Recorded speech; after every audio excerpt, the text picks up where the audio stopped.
1946 பழனியில் அற்புதமான அந்த பழனி ட்ரஸ்டினுடைய தலைவராக இருக்கார். விவிசிஆர் முருகேச முதலியார்னு பேர். கோவை மாவட்டத்தினுடைய பெரிய மிராசுதார், ஜமீன்தார், பெரிய கோடீஸ்வரர் அவர். அந்த மாதிரியான ஒரு பெரிய செல்வந்தர் அவர். அப்போ அந்த ட்ரஸ்டினுடைய தலைவர், சேர்மன் அவர் தான். பழனி கோயிலுடைய சேர்மன் அவர். அந்த காலகட்டத்தில் பழனியில சாது சாமிகள் சொல்லி ஒரு மகான் வாழ்ந்துட்டு இருந்தார். பேர் என்ன? சாது சாமிகள்னு பேர் அவரு.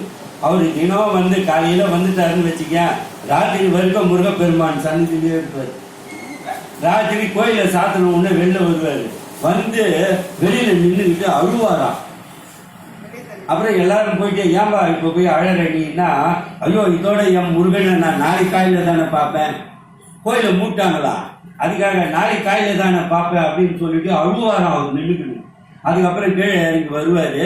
வந்த உடனே இவர் என்ன பண்ணார், ஒரு நாள் இந்த விவிசிஆர் முருகேச முதலியார் இருக்கார் பாரு, அவர் நேரம் அவர் காலில் போய் விழுந்தாராம்.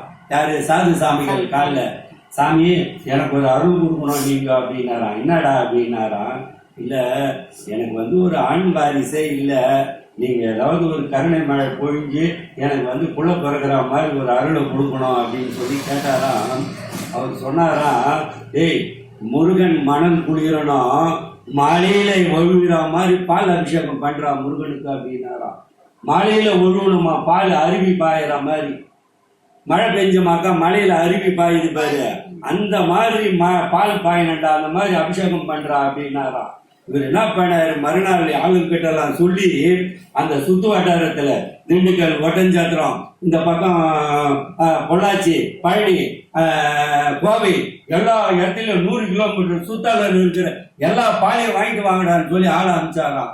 எல்லாம் அப்படியே லாரியா பால் இறங்கிட்டான் பழனியில. அன்னைக்கு வீட்டுல ஒருத்தன் கூட காய் போட்டு குடிக்கிறது கூட பால் கிடைக்கலையா, அந்த மாதிரி ஆகி போச்சு. எல்லாம் பாலையும் வாங்கி அந்த முருகனுக்கு அபிஷேகம் பண்றாங்களாம் பாரு. மாலையில அப்படியே அருவி பாயிற மாதிரி பாய்தான் பால். முருகேச மொழியார் முருகப்பெருமான பிரார்த்தனை பண்ணி பால் அபிஷேகம் பண்ணி மலையில பால் அருவியா பாய விட்டாராம். விட்ட உடனே அடுத்த ஒரு 10 மாசத்துக்கெல்லாம் அந்த ஐயாவுக்கு ஒரு ஆண் குழந்தை பிறந்துட்டான். பிறந்தது சும்மா இல்லை, முருகனை போய் காலில் விழுந்து கதறி அழுகுறாரு அவரு. அழுத உடனே அடுத்த 1.5 வருஷத்துக்குலாம் இன்னொரு பையன் பிறக்கிறானா. 2வது பையன் பிறந்த விட அவருக்கு என்ன பண்றதுன்னே புரியல. நேரா போய் அந்த சாது சாமி காலில் போய் விழுந்தாராம். சாமி, நான் ஒரே ஒரு பையனை கேட்டேன், நீங்க 2 பையனை கொடுக்க சொல்லிட்டீங்க முருகப்பெருமான் கிட்ட சொல்லி. நான் ஏதாவது முருகப்பெருமானுக்கு செய்யணும், நீங்க எனக்கு சொல்லுங்க, நான் ஏதாவது செய்யறேன் அப்படின்னாராம். அப்போ அவர் சொல்றாரு, டேய், நீ உன்னுடைய தனிப்பட்ட சொந்த செலவுல முருகப்பெருமான் எழுந்த அருளி சுத்தி வர்ற மாதிரி தங்கத்துல ஒரு ரதம் செஞ்சு போடுறா அப்படின்னாராம். 1950 தனிப்பட்ட ஒரு மனிதன், விவிசிஆர் முருகேச முதலியார்னு சொல்லிட்டு 1950 தங்கரதம் செஞ்சு முருகனுக்கு பவனி வர்றதுக்கு ஏற்பாடு பண்ணி கொடுத்தாராம் தன்னுடைய சொந்த செலவுல. இன்னைக்கு வரைக்கும் அந்த தங்கரதம் தான் ஓடிட்டு இருக்கு. 1950 எத்தனை வருஷம் ஆச்சு? 74 வருஷமா தங்கரதம் ஓடிட்டு இருக்கு. அவரு செஞ்சு கொடுத்த தங்கரதம் பழனியில இன்னைக்கும் ஓடிட்டு இருக்கு. இந்த கதை இப்படியே இருக்கட்டும். 1956 என்ன பண்றாரு, சென்னையில கிருபானந்த வாரியார் ஒரு சொற்பொழிவு ஆற்றுறாரு. ஆற்றிட்டு 9:30 மணிக்கு தூத்துக்குடி எக்ஸ்பிரஸ் அவர் பிடிக்கணும் எக்மோர்ல போய். 1956 என்ன பண்றாரு, இவர் 8:30 மணிக்கு சொற்பொழிவை முடிச்சிட்டாரு. ஏன்னா 9:00 போய் அந்த எக்ஸ்பிரஸ பிடிக்கணும் அப்படின்றதுக்காக சொற்பொழிவெல்லாம் முடிச்சுட்டு கிளம்புற நேரத்துல ஒரு பொண்ணு ஓடி வந்துதான், சாமி சாமிய எனக்கு பஞ்சாட்சரம் கொடுங்க அப்படின்ட்டான். பஞ்சாட்சாரம் கொடுன்னொடனே கிருபானந்த வாரியாருக்கு ஒண்ணுமே புரியலையா. என்னடா இது, பஞ்சாட்சாரத்தை ராத்திரி 8:30 மணிக்கு பஞ்சாட்சாரம் கொடுன்னு கேக்குது. பஞ்சாட்சாரம்னா என்ன தெரியுமா? எல்லாருக்கும் தீட்சை கொடுக்குற மந்திரம் அது. நான் சொன்ன பாரு, அந்த 5 பஞ்சாட்சரம், அதுல எதையாவது சொல்லி தீட்சை கொடுப்பாங்க. குருமார்கள்லாம் சிஷ்யர்களுக்கு தீட்சை கொடுக்கறதுக்கு பேர் தான் பஞ்சாட்சரன்றது. இதனடா இந்த பொண்ணு பஞ்சாட்சரத்தை கேக்குதுன்னு சொல்லி திரு முழிக்கிறாராம் ஒரு நிமிஷம். முடிச்ச உடனே அந்த பொண்ணு சொல்லுதான், சாமி அதான் இடுப்புல வச்சுக்கிறீங்களே சாமி பஞ்சாட்சரம், அதை எடுத்து கொடுங்க அப்படின்ட்டான். என்னடா இது பஞ்சாட்சரம் இடுப்புல வச்சுக்கணுமா? அவருக்கு ஒண்ணுமே புரியலையா. இடுப்பை தடவி பார்த்தாருன்னா திருநூறு பைப் தொங்குதான். இதாமா? ஆமா சாமி, அதான் சாமி கொடுங்க அப்படின்ட்டான். அடாடா, நான் எவ்வளோ மெத்த படிச்சிருக்கேன்னு நினைக்கிறேன், என் மண்டிக்கு உரைக்கணும்னு சொல்லிட்டு முருகப்பெருமானே இந்த பொண்ணு வாயிலா வந்து இத பஞ்சாட்சாரம்னு சொல்ல வச்சானே, எனக்கு இது வரைக்கும் இதுக்கு பஞ்சாட்சாரம் தெரியாதப்பான்னு சொல்லிட்டியா முருகா, இது என்னடா உன் சோதனைன்னு சொல்லி அந்த திண்ணரை எடுத்து கையில கொடுத்தாராம். கொடுத்தவொடனே அந்த பொண்ணு நமசிவாயான்னு சொல்லி நெத்தியில பூசிச்சான்.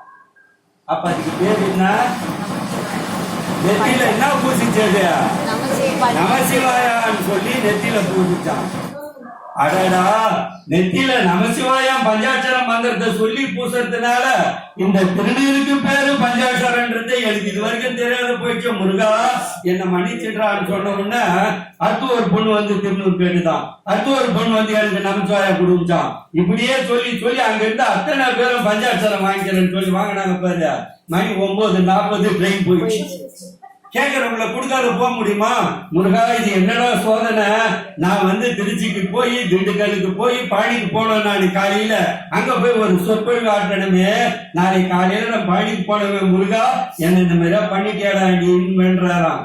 வேண்டோட ஒருத்தர் வந்தாலாம், ஐயா நீங்க கவலைப்படாதீங்க, என்கிட்ட கார் இருக்குது, அந்த கார்ல நான் உங்களை ஏற்றி அனுப்புறேன், நீங்க திருச்சிக்கு போயிட்டு திருச்சியில இருந்து அங்கிருந்து ட்ரெயினை பிடிச்சி திண்டுக்கலுக்கு போயிடுங்கன்னு சொன்ன உடனே இவர் அது வரைக்கும் மனம் குளிர்ந்துட்டு அவரை வாழ்த்திட்டு அது வரைக்கும் என்ன பண்றாரு, கார்ல ஏறி திருச்சிக்கு வந்துட்டாரு.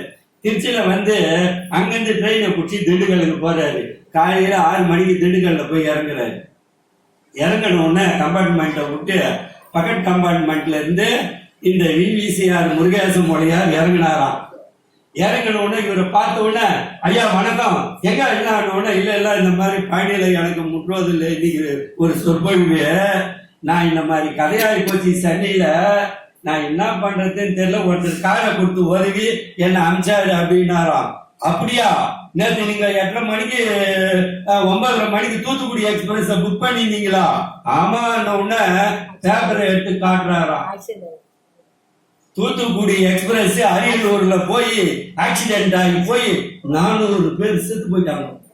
ஒரு ஆள் 2 ஆள் இல்ல, 400 பேர் இறந்து விட்டார்கள்.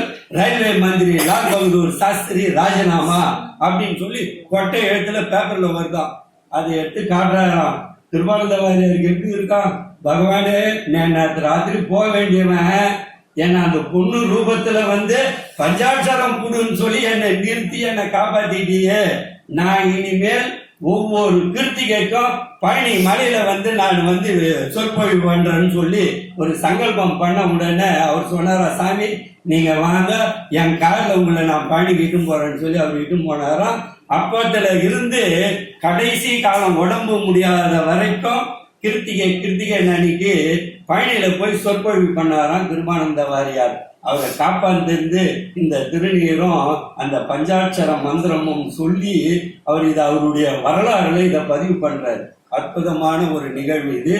இன்னைக்கு நாமெல்லாம் கிருபானந்த வாரியாருடைய அந்த உயிர்ப்பித்த நிகழ்ச்சியை முருகப்பெருமானுடைய திருவருளை தெரிஞ்சுக்கிறோம்.